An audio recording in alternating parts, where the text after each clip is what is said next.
Like many historic towns, Sfântu Gheorghe's rustic streets are experiencing rapid modernization, which, if allowed to continue unchecked, may undermine its future potential for cultural tourism. I was joined by national architect Alexandru Găvozdea to find out what, if anything, can be done to protect the Delta's built heritage. I think that the most important thing is to actually build inside the building regulations of the area, the know-how of the people who have already studied and relate to the heritage that we find here in the Danube Delta. All the nice buildings, all the nice environments like the one that we are in right now have to be understood in the first place because regulations without understanding why it is valuable will not succeed in getting the people, the residents on board. And this can only be done when we show people that we like what they have right now and they can monetize it and they can make use of it. And that heritage is a big part from what we want to see when we come to the Danube Delta. And very valuable. I mean, many tourists would much rather stay in a place like this that's traditional and pay a bit of extra money than stay in a budget concrete pension. For one, and for the other, also for the people who want to provide those services, it's much cheaper to actually make use of the existing building. In the Delta, you have places where you have wood, where you have the clay that was actually used for building the houses from adobe.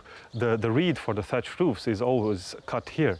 So, of course, this makes for a much more sustainable way of building, of constructing. And it's contrary to appearances, it's very durable also. It takes 30, 40 years until a thatched roof maybe needs a major intervention on the top of it. It seems like no one really cares about the past, and they just want to rush to cash in on the tourism, even if they have to build something rushed, something ugly, and just leave their family heritage just to fall down.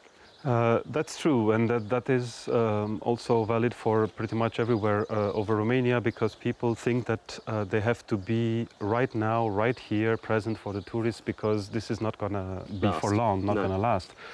And this is wrong, and we have to show them that the value that they're throwing away is much more consistent than what they can actually put in its place when rushing into building something which is totally void of any significance, of any cultural meaning and of any interest to the tourists. Actually, they don't look only for lodging, the tourists. Right. They're looking for the story of the place.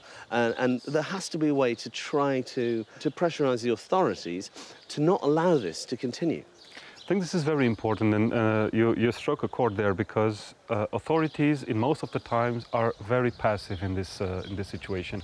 As you know, in Romania, the mayors, the local authorities are quite strong, quite potent in their own decisions, and this makes for some very radical mayors, for some very hard-headed administrations who don't have necessarily the best interest of the community in their view. They might be interested in it, but they don't see it, they don't understand it, they don't know about it.